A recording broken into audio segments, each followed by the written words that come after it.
સુરત, વલસાડ, ડાંગ, ભાવનગરમાં પણ વરસાદી માહોલ. સુરતના ઉધનામાં ફરી ભરાયું પાણી. ગુજરાતના અનેક જિલ્લાઓમાં વરસાદે ફરી જોર પકડ્યું છે. સુરત, વલસાડ, ડાંગ, ભાવનગર અને બારડોલી સહિતના વિસ્તારોમાં વરસાદી માહોલ જોવા મળ્યો છે. જો કે સુરતમાં થોડા વરસાદમાં જ પાણી ભરાતા પ્રી મોન્સૂન કામગીરી સામે ફરી સવાલો ઉભા થયા છે. સુરતના ઉધના વિસ્તારમાં થોડા વરસાદમાં જ રસ્તાઓ પર પાણી ભરાઈ ગયા. ઉધના બસ ડેપો નજીક તેમજ ઉધનાથી સચિન જતા માર્ગ પર પાણી ભરાતા વાહન ચાલકોને ભારે હાલાકીનો સામનો કરવો પડ્યો હતો. સ્થાનિકોના જણાવ્યા મુજબ આ જ સ્થળે ત્રીજી વખત પાણી ભરાયા છે, જેના કારણે પાલિકાની પ્રી મોન્સૂન કામગીરી સામે પ્રશ્નો ઉભા થયા છે. બીજી તરફ બારડોલી શહેર અને તાલુકાના ઇસરોલી, બાબેન, અસ્તાન અને ધામડોળ સહિતના ગ્રામ્ય વિસ્તારોમાં પણ સારો વરસાદ નોંધાયો હતો. વરસાદથી ખેડૂતોમાં ખુશીનો માહોલ જોવા મળ્યો હતો. ગુજરાતના એકમાત્ર હિલ સ્ટેશન સાપુતારામાં વહેલી સવારથી વાદળછાયા વાતાવરણ બાદ વરસાદ વરસતા સમગ્ર વિસ્તારનું વાતાવરણ ખુશનુમા બન્યું હતું. સાપુતારા તેમજ તળેટીના વિસ્તારોમાં વરસાદથી ખેડૂતોમાં પણ ઉત્સાહ જોવા મળ્યો છે. વલસાડ જિલ્લામાં પણ સવારથી વાદળછાયું વાતાવરણ રહ્યું હતું. કપરાડા સહિત વલસાડ, વાપી અને આસપાસના વિસ્તારોમાં વરસાદી ઝાપટા પડતા ડાંગરના પાક માટે આ વરસાદ લાભદાયી માનવામાં આવી રહ્યો છે. ભાવનગર જિલ્લામાં પણ વાતાવરણમાં અચાનક પલટો આવ્યો હતો. શહેરના કાળિયાબીડ, ઘોઘા સર્કલ, મેઇન બજાર, Waghawadi road, Subhashnagar, airport road સહિતના અનેક વિસ્તારોમાં ધીમી ધારે વરસાદ વરસતા લોકોને ગરમીમાંથી રાહત મળી હતી. એક તરફ વરસાદથી ખેડૂતોમાં ખુશીનો માહોલ છે, તો બીજી તરફ શહેરી વિસ્તારોમાં પાણી ભરાવવાની સમસ્યા સ્થાનિકો માટે હજુ પણ પડકાર બની રહી છે. સૌરાષ્ટ્ર અને દક્ષિણ ગુજરાતમાં વરસાદી માહોલ છે. અમરેલીના બગસરામાં 2 દિવસથી મેઘરાજા મહેરબાન. ગુજરાતમાં વરસાદે ફરી એકવાર વાપસી કરી છે. રાજ્યના અનેક જિલ્લાઓમાં લાંબા વિરામ બાદ મેઘરાજાએ હાજરી નોંધાવતા વાતાવરણમાં ઠંડક પ્રસરી છે. ખેડૂતોમાં પણ નવા ઉત્સાહનો માહોલ જોવા મળી રહ્યો છે. અમરેલી જિલ્લાના બગસરામાં સતત બીજા દિવસે વરસાદ વરસતા લોકોને ગરમી અને ઉકળાટમાંથી રાહત મળી છે. બગસરા ઉપરાંત મુંજિયાસર, માણેકવાડા સહિત આસપાસના અનેક ગ્રામ્ય વિસ્તારોમાં પણ વરસાદી ઝાપટા નોંધાયા હતા. બીજી તરફ નવસારીમાં પણ અઠવાડિયાના વિરામ બાદ વરસાદે ફરી એન્ટ્રી કરી છે. શહેરના ડેપો, સ્ટેશન રોડ અને આશાપુરી મંદિર વિસ્તાર સહિત અનેક વિસ્તારોમાં વરસાદ વરસતા વાતાવરણ ખુશનુમા બન્યું. બફારાથી પરેશાન લોકોને રાહત મળી છે, જ્યારે સારા વરસાદની રાહ જોઈ રહેલા ખેડૂતોમાં પણ ખુશીનો માહોલ જોવા મળ્યો છે. ડાંગ જિલ્લામાં પણ વહેલી સવારથી વાદળછાયું વાતાવરણ વચ્ચે લાંબા વિરામ બાદ વરસાદ વરસ્યો. આહવા, વઘઈ, સુબીર તેમજ ગુજરાતના એકમાત્ર ગિરિમથક સાપુતારામાં મેઘરાજાએ મહેર વરસાવી હતી. વરસાદ પડતા ખેડૂતોમાં ખુશીની લાગણી જોવા મળી છે. રાજ્યના પાડોશી કેન્દ્રશાસિત પ્રદેશ દાદરા અને નગર હવેલીમાં પણ આજે સેલવાસ સહિત અનેક વિસ્તારોમાં ધોધમાર વરસાદ વરસ્યો. ટોક્કર ખાડા વિસ્તારમાં ભારે વરસાદને કારણે રસ્તાઓ પર પાણી ભરાઈ ગયા, જેના કારણે વહેલી સવારે રાહદારી અને વાહન ચાલકોને મુશ્કેલીનો સામનો કરવો પડ્યો. એકંદરે રાજ્યના અનેક વિસ્તારોમાં વરસાદની ફરી શરૂઆત થતાં વાતાવરણમાં ઠંડક પ્રસરી છે. જોકે ખેડૂતોની નજર હજુ પણ સતત અને સારા વરસાદ પર મંડાયેલી છે, જેથી ખેતીના કામને વધુ વેગ મળી શકે. 21 જુલાઈથી મેઘરાજા ભૂક્કા બોલાવશે, અંબાલાલ પટેલની આગાહી. આગામી તારીખ 21 થી 30 જુલાઈમાં વરસાદી વાહન આવી રહ્યું છે. રાજ્યમાં વરસાદનો વધુ એક રાઉન્ડ આવી રહ્યો છે. 21 જુલાઈ બાદ રાજ્યમાં વરસાદનું જોર વધવાની શક્યતા છે, જ્યારે દક્ષિણ ગુજરાત સહિત અનેક વિસ્તારોમાં ભારેથી અતિભારે વરસાદ વરસી શકે છે. હવામાન નિષ્ણાંત અંબાલાલ પટેલે આગાહી કરી છે. હવામાન આગાહીકાર અંબાલાલ પટેલના જણાવ્યા અનુસાર હાલમાં રાજ્યમાં હળવાથી મધ્યમ વરસાદી માહોલ રહી શકે છે, પરંતુ ખેડૂતો જે વરસાદની રાહ જોઈ રહ્યા છે તેનું મુખ્ય વહન 21 જુલાઈ આસપાસ બંગાળના ઉપસાગરમાં સર્જનારી સિસ્ટમ બાદ શરૂ થવાની શક્યતા છે. તેમણે જણાવ્યું કે 21 થી 25 જુલાઈ દરમિયાન મધ્ય ગુજરાતના અમદાવાદ અને વડોદરા સહિતના વિસ્તારોમાં ભારે વરસાદ અથવા વરસાદી ઝાપટા પડી શકે છે. ઉત્તર ગુજરાતના મહેસાણા, પાટણ, સાબરકાંઠા, અરવલ્લી અને પંચમહાલના કેટલાક વિસ્તારોમાં પણ સારો વરસાદ થવાની શક્યતા વ્યક્ત કરવામાં આવી છે. કેટલાક વિસ્તારોમાં 2 થી 4 ઇંચ સુધી વરસાદ નોંધાઈ શકે છે. 21 થી 25માં રાજ્યના ભાગોમાં વરસાદ થવાની શક્યતા રહેશે, જેમાં લગભગ મહીસાગરના ભાગો, વડોદરાના ભાગોમાં કેટલાક ભાગોમાં ભારે વરસાદ થવાની શક્યતા રહેશે. આ ઉપરાંત અમદાવાદના ભાગોમાં પણ ભારે વરસાદ થવાની શક્યતા રહેશે. ઉપરાંત અંબાલાલ પટેલે શક્યતા વ્યક્ત કરી છે કે 26 થી 30 જુલાઈ દરમિયાન દક્ષિણ ગુજરાતમાં ભારેથી અતિભારે વરસાદ વરસી શકે છે. કચ્છ, પોરબંદર, દ્વારકા, જામનગર અને ઉત્તર સૌરાષ્ટ્રના વિસ્તારોમાં પણ સારો વરસાદ થઈ શકે છે. તેમણે એમ પણ જણાવ્યું કે ઓગસ્ટની શરૂઆતમાં ફરી વરસાદી માહોલ જામશે અને 3 ઓગસ્ટ બાદ કેટલાક વિસ્તારોમાં અણધાર્યા ભારે વરસાદી ઝાપટા પડી શકે છે. 9 ઓગસ્ટ બાદ પણ રાજ્યના વિવિધ ભાગોમાં વરસાદની શક્યતા રહેશે.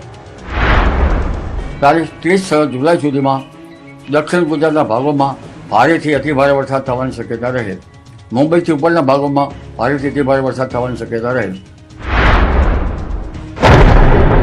ખેડૂતો માટે તેમણે સલાહ આપી છે કે જો 20 જુલાઈ આસપાસ સારો વરસાદ થાય તો વાવણી માટે અનુકૂળ સમય બની શકે છે.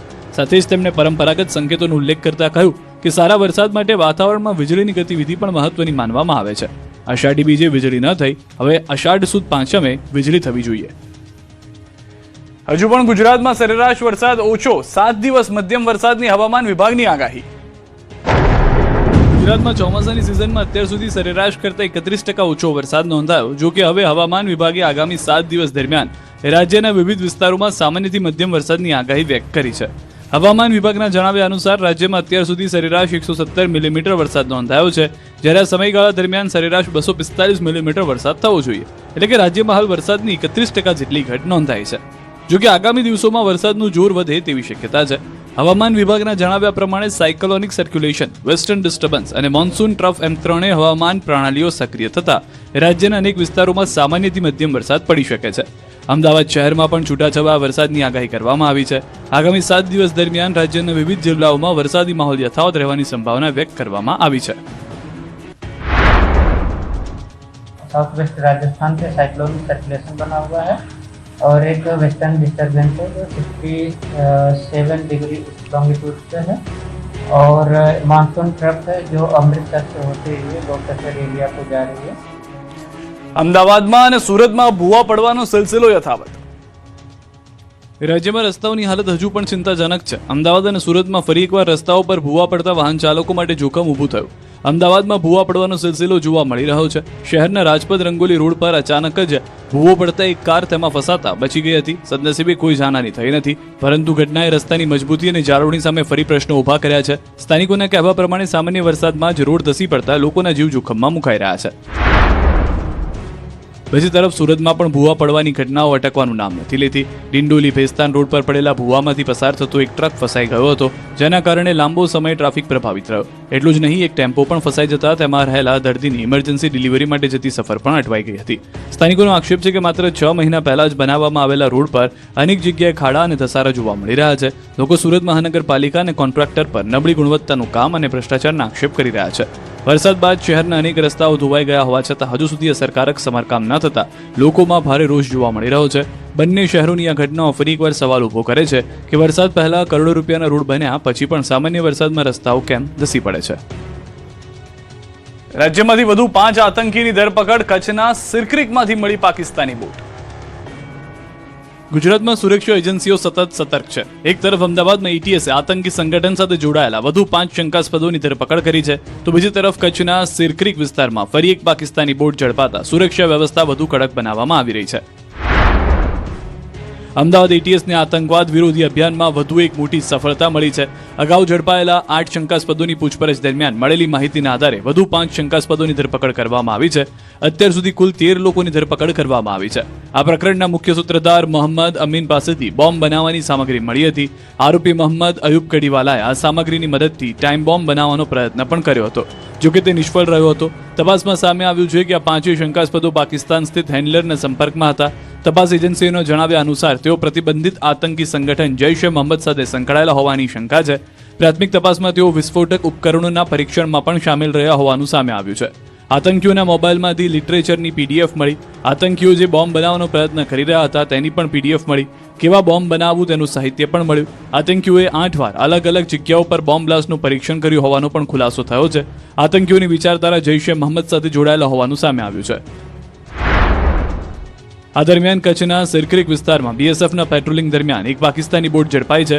બોટનો ઉપયોગ કયા હેતુ માટે કરવામાં આવ્યો હતો અને તેમાં કોઈ શંકાસ્પદ સામગ્રી અથવા અન્ય પુરાવા મળ્યા નથી, પરંતુ બોટ અંગે બીએસએફે વધુ તપાસ શરૂ કરી છે. એક તરફ આતંકી નેટવર્ક સામે એટીએસની કાર્યવાહી અને બીજી તરફ દરિયાઈ સરહદ પર બીએસએફની સતર્કતા વચ્ચે ગુજરાતમાં સુરક્ષા એજન્સીઓ સંપૂર્ણ એલર્ટ મોડમાં છે. બંને મામલે તપાસ ચાલુ છે. પાટણમાં આતંકી અયુબ મદ્રેસા પાછળ કરતો પરીક્ષણ, તપાસમાં ખુલાસો. નાના ફટાકડા કે બમ જે સાહેબ બમ કહેતા હતા, પણ અમારા અમે તો ફટાકડા છે કે ધાબા પર ટ્રાય કરતો, પણ અમે કોઈ દિવસ આવું જોયું નથી. પૂછતા કે તું આ શું કરે છે, કઈ ને કે આ તો રમે તો કરું છું, એવી વસ્તુ હતી. પાટણના ખડિયાસણમાંથી ઝડપાયેલા આતંકીના પિતાનું આ નિવેદન છે. પોતાના ધાબા પર જ પરીક્ષણ કરતો હોવાનો દાવો છે. બીજી તરફ ખડિયાસણના મદ્રેસાની પાછળ પણ આતંકી વિસ્ફોટકોનું પરીક્ષણ કરતો હોવાનો દાવો છે. દ્રશ્યોમાં જે આ બાવળવાળી અવાવરૂ જગ્યા દેખાઈ રહી છે ત્યાં જ આરોપીએ પરીક્ષણ કર્યું હોવાનો દાવો છે. તપાસમાં સામે આવશે કે વિસ્ફોટક કેટલું જીવલેણ હતું. અત્યાર સુધીની તપાસમાં સામે આવ્યું છે કે તમામ પાકિસ્તાની હેન્ડલરના સીધા સંપર્કમાં હતા અને ઇન્સ્ટાગ્રામ તેમજ વોટ્સએપ જેવા સોશિયલ મીડિયા પ્લેટફોર્મ દ્વારા એકબીજા સાથે જોડાયેલા હતા. એટીએસના દાવા મુજબ આ શંકાસ્પદો પોતાની બચતના પૈસાથી આતંકી પ્રવૃત્તિઓ માટે જરૂરી સામગ્રી ઓનલાઈન ખરીદતા હતા, જેમાં મોહમ્મદ અયુબ કડીવાલા નામનો આરોપી ટાઈમર વોચથી વિસ્ફોટક ઉપકરણનું પરીક્ષણ કરતો હોવાનું સામે આવ્યું છે. વધુમાં એવી પણ શંકા સેવાઈ રહી છે કે આ નેટવર્ક દ્વારા સિદ્ધપુર તાલુકાના ખડિયાસન ગામ નજીક આવેલી અવાવરૂ જગ્યાઓ પર વિસ્ફોટકોનું પરીક્ષણ કરવામાં આવ્યા હતા, જે અંગે હાલ ઝીણવટભરી તપાસ ચાલી રહી છે. મહત્વનું છે કે પાટણ અને બનાસકાંઠા